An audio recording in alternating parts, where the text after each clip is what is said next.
Just getting people logged in. Sorry, you guys, I'm a little late. It's been a crazy week. Hi. Hello, hello. Still letting people in. Just bear with me really quick, okay? And then I have some stuff I want to talk to you guys about. And then I know there's some stuff that is going to come about in questions just because we've had so many weird things happening. I actually want to read you guys something. So bear with me really quick while I figure out how to do that while I'm on my phone. Let's try, okay? Oh, it worked. Haha. I hope you guys can hear me. In LA, and this scares me, everybody needs to understand that even in LA City, if you're exempt from LARSO, you're still governed by the city's stuff. So let me explain something to you. Even if you're in unincorporated LA City, even the DCBA has special rules for you. So a landlord cannot increase a tenant's residential rent more than 8% or less than 3% of the annual charge in the Consumer Price Index.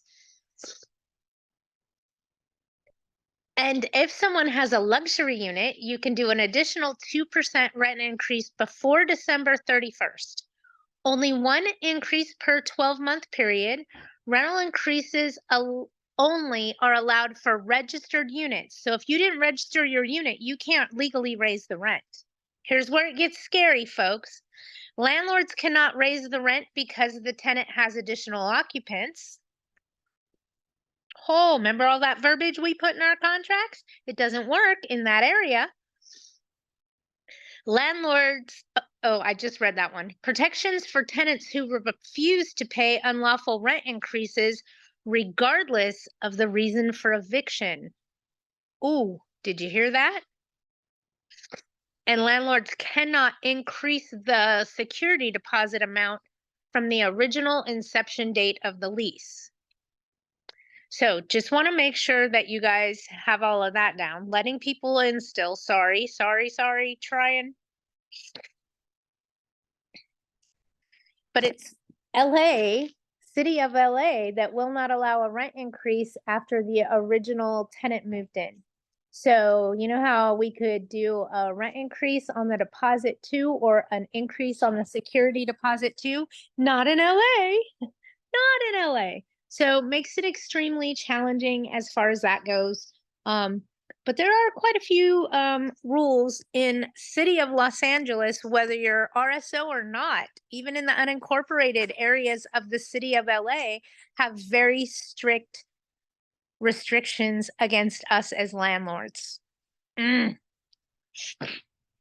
Also, if you want your house back in LA, you may not be able to get it back if the tenants live there for a long period of time. If they're over the age of 62, there's a lot of key factors in there where you just can't ask for your house back. What? So wanted to make sure we're all understanding that. And I did get a few more questions regarding the security deposit maximum that starts on July 1st of next year. There is nothing in current law that says that we can't get a higher security deposit right now. It doesn't mean that we have to refund it once that law passes. It just means that we can't collect more than 1 month's rent starting July 1st of next year. So right now, if you have vacants and you want a higher security deposit, it's a good time to ask for it. Because in the near future, you may not be able to. You most likely will not be able to ask for a higher deposit. Some landlords that own 2 or less residential dwellings are going to be able to ask for that higher deposit, but anybody that owns more than 2 rentals is not going to be able to ask for a higher security deposit. So I get asked a little bit if doing that annual inspection may open a can of worms. Here's my opinion, not my advice. I'd rather know about the worms in the can than not know about them. So I do the annual inspection. I understand that it may open up a plethora of problems, but I want to know about those problems because if my tenant doesn't owe rent, I need to know now so I can do something about it so that I can legally continue to collect the rent. Right? So keep that all in mind when we're doing things of that nature. But the new security deposit law for the maximum of 1 month's rent kicks in on July 1st of next year. So you got a little bit of time. Pasadena's done some crazy stuff. I mean, they added $32,000 to their relocation fees. What? I told somebody it only gets worse from here because as all the little cities come up with oh, look what they did. These lawmakers are looking over the fence and they're saying, oh, look what they did over here. We should do that here. Oh, look what they did over there. I like that. Let's do that. One of the reasons that the very strict relocation fees passed in Pasadena is the people, there's 2 landlords on their board, the rest are tenants. So now we have tenants in the position of lawmaking decisions that govern our cities, our municipalities, and so forth. So we need to keep that in mind as to what can happen from here, okay? The lawsuit is still going against the city of Los Angeles for the rent freeze that's been in place. That is supposed to lift on January 31st of next year. As it gets closer, we'll let you know what that changes to, because when they change those laws, they do it at the last minute. They don't necessarily do it when it's convenient for us. They change the laws whenever they feel like it, right? All right, let's open up to questions and see what kind of questions people have today, because I know there's got to be a few out there. Anybody got anything they want to talk about? Anything? I have something I want to bring up. With all of the recent changes, just on a 3-day notice to pay rent or quit, okay? And let's talk about them. Now we have to list days and times that the rent can be paid, hours that it can be paid. I mean, it's gotten crazy. Then we had to change our verbiage so that the 3 days excludes holidays, weekends, and judicial holidays. And then if we were in the city of LA, we had to go change and add how many bedrooms are in the unit on the 3-day notice. That way they could determine very simply if we are under threshold or over threshold rents. So we've had quite a few changes in the 3-day notice just in the last 6 months alone. No joke. And it's extremely frustrating when somebody tells me, Patty, I just sent you a 3-day, and I'm calling them, telling them your 3 days no good. The template you're using is invalid. It's very important when you guys are going to serve a notice and you're using your apartment association's website. Please stop pulling blank leases and blank contracts and blank notices out of the drawer where you keep them. I know what you do because I used to do it too. Okay, it's real easy to keep a blank one in a file, pull it out and fill it out when we need it, right? You're only hurting yourself. As the laws change, those contracts get updated. If you're pulling one out of the drawer, you're not helping you, you're hurting you. Take it off their website every time you need a new document, because the chances of them updating that to the new verbiage is spot on, okay? Don't pull blank contracts out of a drawer. Oh, but I had this notice. It was great. It did everything. It worked good for me last time. No, no, no, no. We got to pull the ones off the website, okay? Very important that we do that going forward so that we're not exposing ourselves or failing to disclose something that's really important, like exemption of statewide rent control. We don't want to miss that. Okay. Now we'll get into questions. Anybody have questions for today? Here they come. Here they come. Can you charge 2 times the rent for the deposit for some existing tenants and not others? It depends on your municipality. And if you don't treat everyone the same, fair housing is going to shake their finger at you. So, what you do for one, you have to do for all. If you raise one person's deposit, you need to raise everyone's deposit. You are required to treat everyone the same. That way, you're not discriminating. I hope this is helping answer your question. Let me put it this way: one of your tenants gets in a car accident, breaks both legs, is going to be in a wheelchair for 6 weeks. So every day you go get the mail for that tenant and you go take it to her. If you do for one, you must do for all, or you're discriminating. So don't go get that person's mail and take it to them, or you're going to have to do that for everybody that you rent to. Nobody gets special treatment, okay? Everybody gets treated the same. That's fair housing. Okay, we can't pick and choose our favorites. If we could do that, property managers would never have a place to live. Do you know why?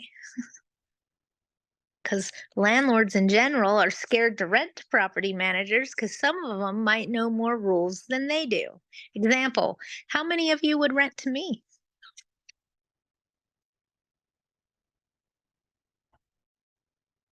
People tell me, "Oh, Patty, I'd rent to you. No problem. I know you'd take care of the place." Yeah, but if you don't follow the rules, guess who's going to call you out on them?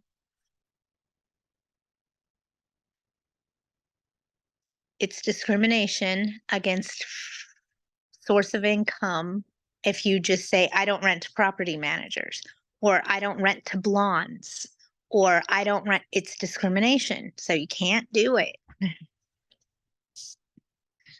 It's okay. I like getting challenged every once in a while by an overzealous property manager. Because when I can quote civil codes, they usually shut up. Not always, but usually. All right. What do you guys got for me? Because I see a lot of people on here. My Roadrunner team's on here. Hello, ladies. You guys must be at lunch. And I see Ed's on here. Anybody have anything else? I know there's been quite a bit of worry considering what's going on in the rest of the country. Okay. No, in the rest of the not our nation, right? In the rest of the planet, in the rest of the world, we have some uncertainties going on, and let's just face it, it looks and smells and sounds like war. um, I hope that it comes to an end very quickly and that the amount of human lives lost is a low amount. It needs to come to an end quickly. This is atrocious. I can't imagine if that were happening here on our soil and rockets were being fired into our apartment communities. Can you imagine? Can you imagine? With that being said, I hope that it ends very quickly. It's very sad what's going on because a lot of civilians, just like you and I, are getting drug into this and having their worlds destroyed. And that's not right. I can't even begin to imagine what we would do if a missile got launched into one of our apartments. Can you imagine? Can you imagine? And last time I looked at my insurance policy, it didn't cover acts of war.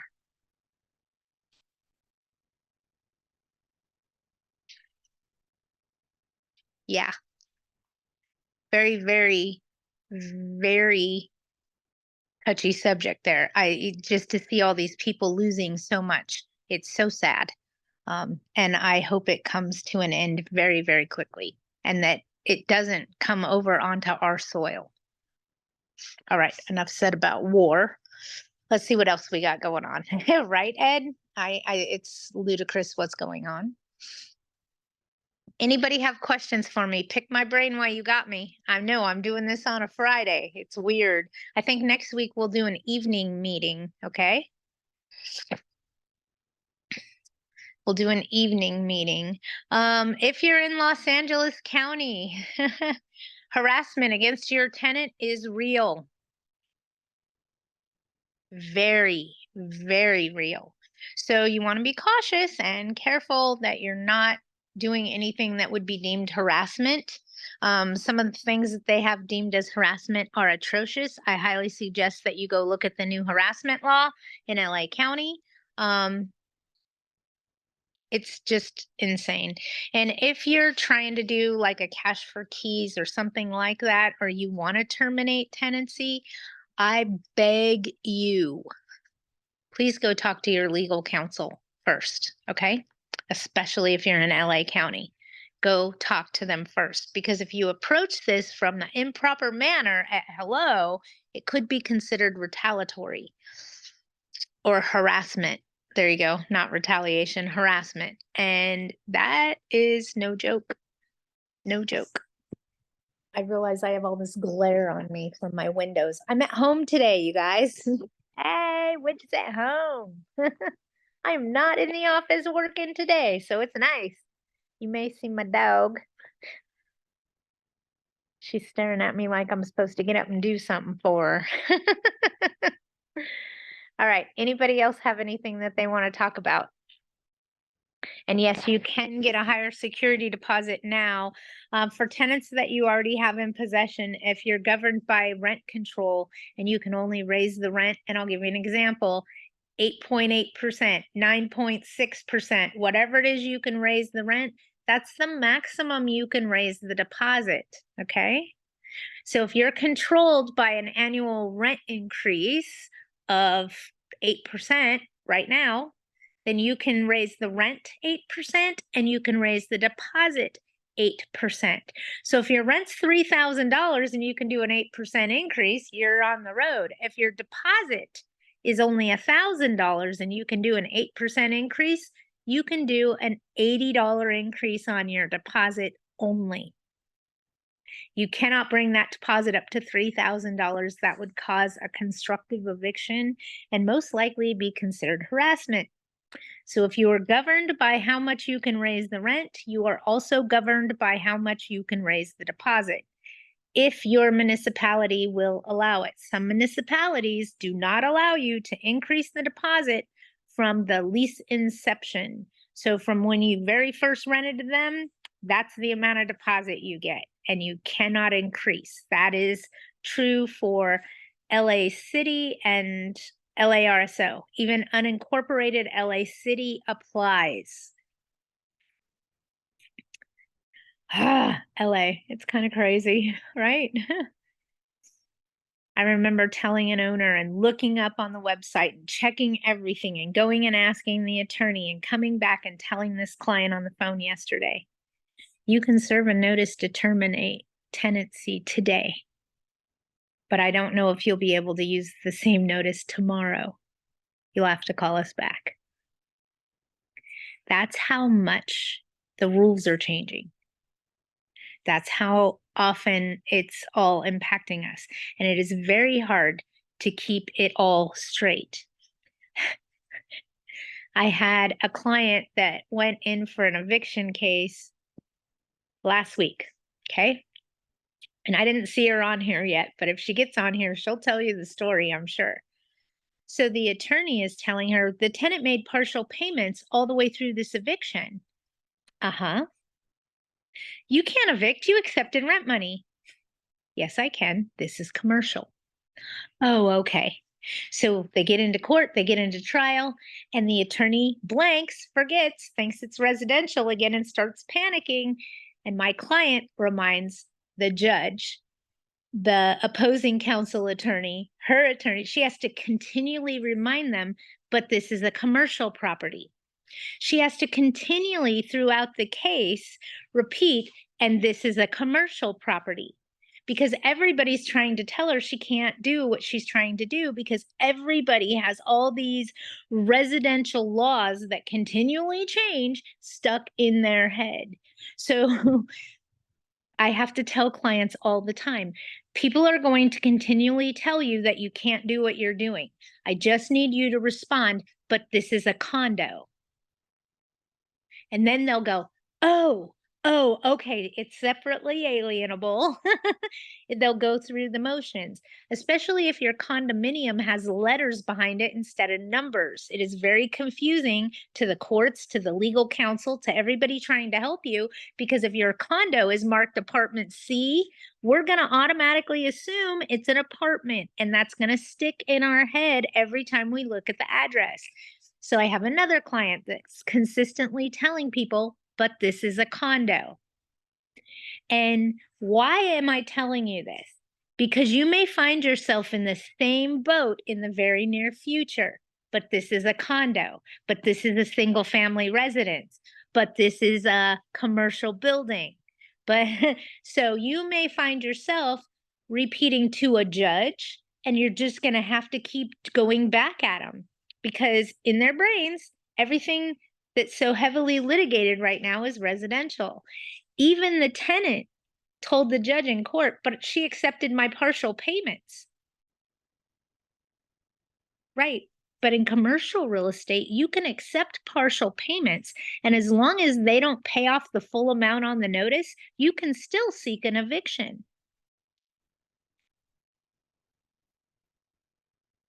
Doesn't work that way in residential, only in commercial. But it was like a consistent battle with her having to remind the judge, having to remind opposing counsel, having to remind her own attorney that this is a commercial case, not a residential case. So in the event you do manage both, please be forewarned when you call your legal counsel that they're going to start talking to you when you tell them, and then you're going to go through the conversation, and then they're going to change the rules on you. That's when you need to remind them, but this is commercial, or this is a condo. You're going to have to keep saying it, because as they go through the story, they're going to forget, and they're going to go right back to residential in their brain. Okay. So in the event you have commercial or a condo or something that's not subject to, and you're going to court, it is going to be a battle for you to consistently remind the judge and whomever's there that it's commercial, not residential, because everything they do now is it's so much residential, and it's so heavily litigated, and you just have to keep reminding them, but you're exempt, but you're exempt, but you're exempt. That doesn't apply to you. And as you go through the conversation with them, you're going to have to tell them again and again. And you guys have to do it with me too. I'm human. All right, I see more questions coming in. And someone is trying to call me. Let's get rid of the phone call. There we go. Got rid of that. In the unincorporated LA County in East LA under RSO. So you're in LA RSO. Easy to say. Can I do a 30-day change of terms for late fees right now? It's $5 per day after the 5th. Can I change it to a flat fee?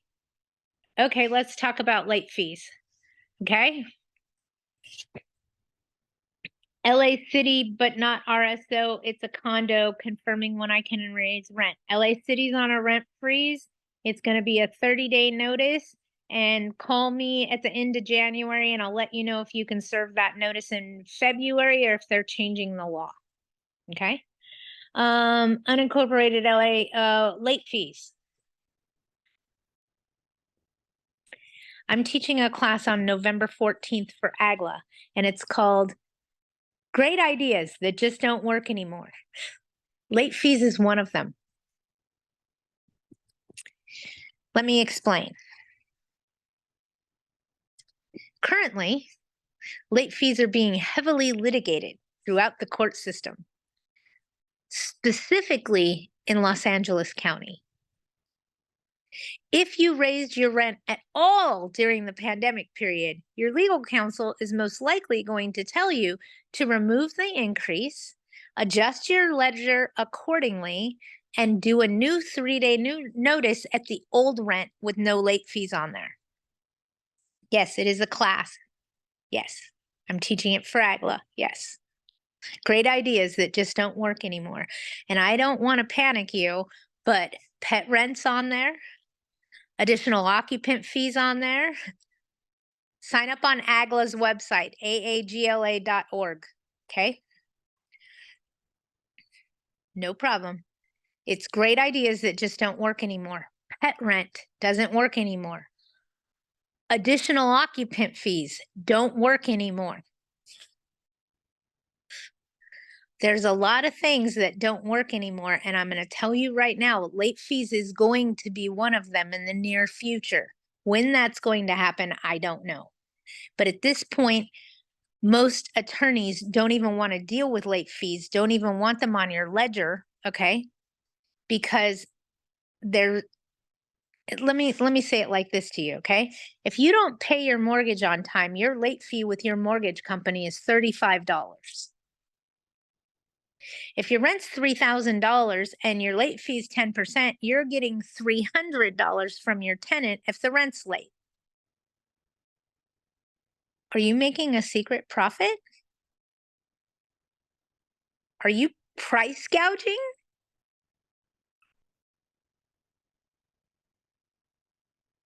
Does this make sense? So that's why we're being challenged, is because we're asking for more than what it costs us. Oh, oh. Okay. So understand that because a lot of landlords have abused late fees for so long and used it as a way to make an additional profit, the likelihood of us being allowed to keep them is going to be very low. Or we will be challenged on what we were actually charged and what the extra expense is for. So, with that being said, watch your late fees right now. Here's my opinion, not my advice. Okay. If the tenant pays the late fee, collect it with a smile. I would never serve a 3-day covenant and start an eviction because a tenant didn't pay a late fee. Not in LA County. No way, not having it. Okay. So I don't know that I'd do a change of terms at this point. Sorry, somebody else tried to call me. Why everybody tries to call me while I'm live, I have no idea, but okay. Back to late fees. So with that said, I don't know that I'd do a 30-day notice, a change of terms to change my late fee, because what you're doing is adding to the expense. If they're only 1 day late, you went from $5 to $85. And I understand our point. Our point is it's a deterrent. And you're right, it is a deterrent for them not to pay the rent late. But if they do pay the rent late and we accept that fee, then are we price gouging? Okay, so there's a huge argument going on with late fees right now in litigation and everything else that's going on. So I don't know that I do anything. And I'm going to be honest with you, it's an additional expense in LA that the owner would incur. So I don't know that it would fly under their bureaucracy and BS. I mean, look at it this way, it's kind of a way to do an illegal rent increase, especially if you know your tenant always pays the rent late. Something to think about, okay? Not trying to make you upset, just trying to open your blinders a bit. But yeah, LA and late fees, extremely difficult, extremely. And we ask our clients to remove them from our ledger before the ledger is seen in a courtroom. Okay? I hope that answers that question. Melanie, I'd take a $35 late fee, right? It's just so challenging in LA right now with all of the rules and regulations, and it's very, very, very pro tenant, not landlord. So we need to remember that. And please remember that those borders go way beyond the city of LA. A lot of cities in the area of Los Angeles County are governed by LA City's rules, not just LA City. San Pedro, governed by LA RSO and LA City's rules. Wilmington, governed by LA RSO and LA City's rules. Okay? It's not just the city of LA. And I want to say Sherman Oaks, some places out in the valley are also governed by LARSO. Okay? And the best, easiest place to figure out who controls you and what governs you if you are in LA County is go to stayhousedla.org. It is a tenant-based website. It was built for tenants, tenants' attorneys, so that they knew what laws governed that address in LA County. If that's what the enemy's using, shouldn't you be using it too? Stayhousedla.org for anything in LA County. It is address specific. I hope that helps. Now, let's get into other areas. Orange County, we have rent control only in Santa Ana at this time. San Diego County, we have rent control in Chula Vista, and it is spreading quickly. All the municipalities now are talking about it. Why? Because San Diego is a metropolis, just like LA. A tenant just moved in, and I handed him the keys, including the garage. Can I enter the garage, or do I need to give a 24-hour notice to enter? You need to give a 24-hour notice to enter. It's in the tenant's possession. It's a tenant's property now. They pay rent on the garage. I hope that helped. I hope that helped. And it's coming up on the holiday season. So during the holidays, we have things that always happen. Let's see, next month we'll be dealing with Thanksgiving, so someone will have a turkey fire. It's a given. It may be from a fryer, or it may be right there in your oven. You never know. But turkey fires are real. They do happen around Thanksgiving time. If somebody is deep fat frying a turkey, that can be extremely dangerous and very flammable. So be prepared, folks. Best thing you can do to protect your asset is check with your insurance company and make sure you have adequate coverage. But other than that, we just need to be cautious as to what we're doing and what's going on and things of that nature, okay? Keep your head on a swivel while you're out and about. Patty, how do we verify income for someone who sells Bitcoin? Also, send tenants a letter reminding them to be cautious. Yes, you can send tenants a letter monthly around the holidays, reminding them to be cautious.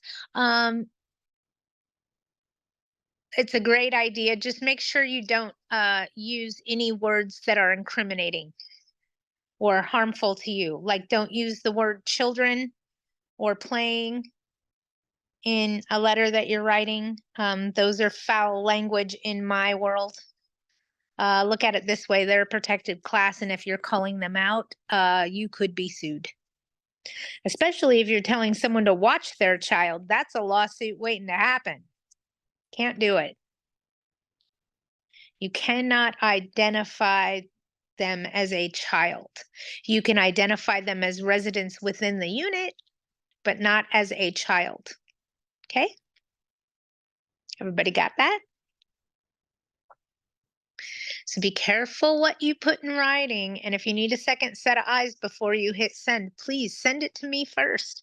I will tell you, hey, watch out. You may want to change this sentence or this verbiage just to keep everything in the clear. Okay? just to make sure that you're not doing anything you shouldn't. Remember, a second set of eyes is always great, but a third set of eyes is beyond fabulous. When you start getting more than one opinion in a letter, you get more than one point of view and where someone may or may not be offended.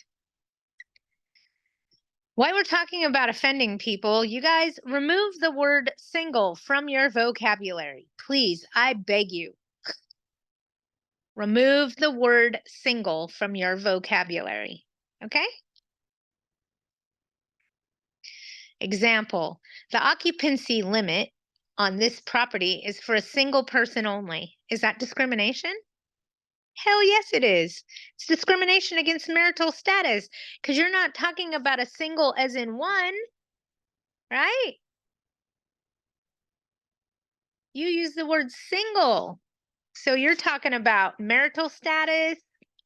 Oh, yes. See how that worked? Don't use the word single. Use one persons, two persons, three persons. Don't use the word single. Okay? It will bite you. It will bite you hard. I hope everybody just kind of went, oh, that makes so much sense. Oh, that makes so much sense. All right. Anybody have anything else they want to talk about? They need to get to the nitty gritty. Anybody have fires going on that we need to put out? Let's talk about them. Bitcoin. Bitcoin. It's verifiable income today. Today. Today, it is income. Because if someone has Bitcoin, they can then turn that into tangible dollars. Yes? Hang on, people are in the waiting room. I'm letting them in. Miss April's joining us. Okay. Hi, Miss April. We're talking about Bitcoin and how Bitcoin can be verifiable income. Are there any statements?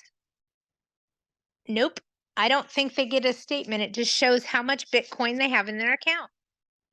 And I can tell you this because I'll tell you what happened 5 years ago. Okay? 5 years ago, 6 years ago, my son went to buy a house. Okay? He had over $100,000 in Bitcoin. He had to prove that he had reserves in the bank. Okay? The lender didn't recognize Bitcoin as being tangible income. So they made him turn his Bitcoin into dollars. Basically, cash out your Bitcoin. He cashed out his Bitcoin, showed them that it was tangible money, and then reinvested it into Bitcoin again.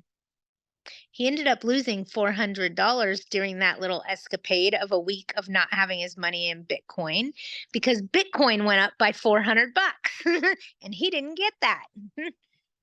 So what they did is made him turn it into tangible income. What you need to understand is as quick as it appeared in their account, it can disappear from their account. It's just like stock market. So if they want to turn it into tangible income so that you can see it, that's fine, but you can't gain it as income unless they're claiming it on their taxes. If they're claiming it on their income taxes and they're paying taxes on it, then it's tangible income.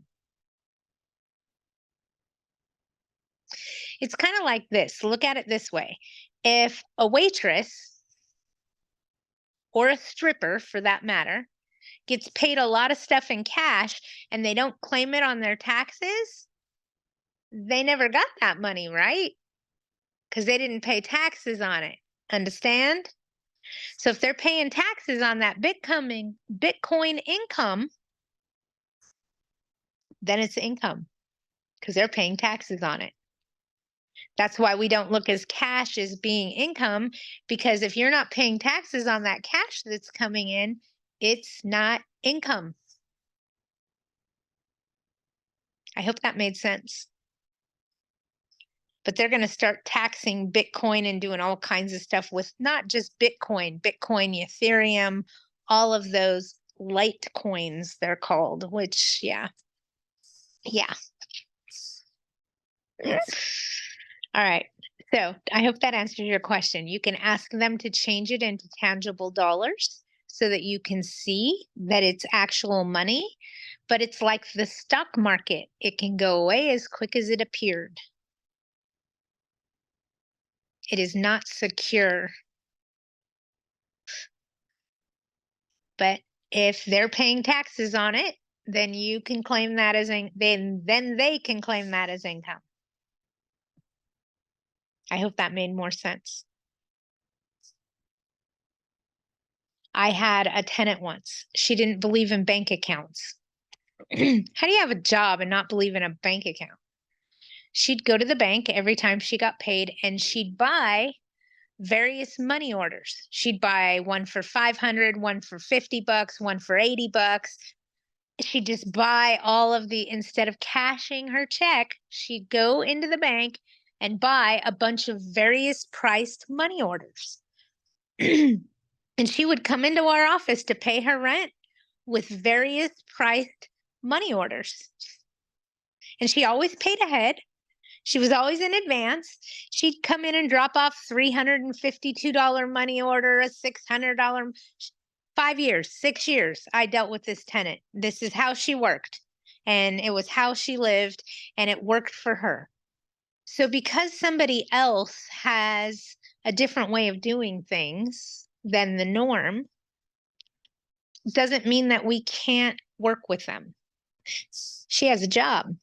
She's paying taxes. She's paying taxes on that income. She can prove that she has that income. She just doesn't have a bank account and she doesn't like cash.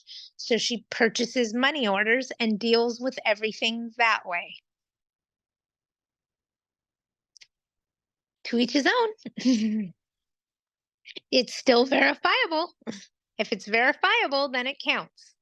If it's not verifiable, it doesn't count. So a letter from a friend that employs them and pays them cash means that they're not paying taxes like you have to. If I have to do it, everybody should have to do it, right? Okay, just checking. Anybody have anything else that they want to chit chat about today? Otherwise, I'm going to end this and let you guys go on and enjoy your lunch. All right, I don't see anything. Be safe out there, you guys. Keep your head on a swivel. Be aware of what's going on around you. And law enforcement refers to it as situational awareness. I'm just going to put something in your head. The next time you go somewhere, find your escape route. Find your way out other than the front door, okay? Think about it when you go to the grocery store, when you go to Walmart, when you go anywhere, okay? How am I going to get out of here if the front door is compromised? Keep that in mind. Keep that in your head while you're out running your errands and doing your things. And stay safe, everybody. The world is a very scary place. Best wishes to you. Hunt me down if you need me. I'm back to turning my phone on. So if that was you trying to call me back. I will answer this time. Bye, everybody. Have a great weekend. Thank you for joining me on a Friday. We'll do something next week in the evening, okay? Bye, everybody.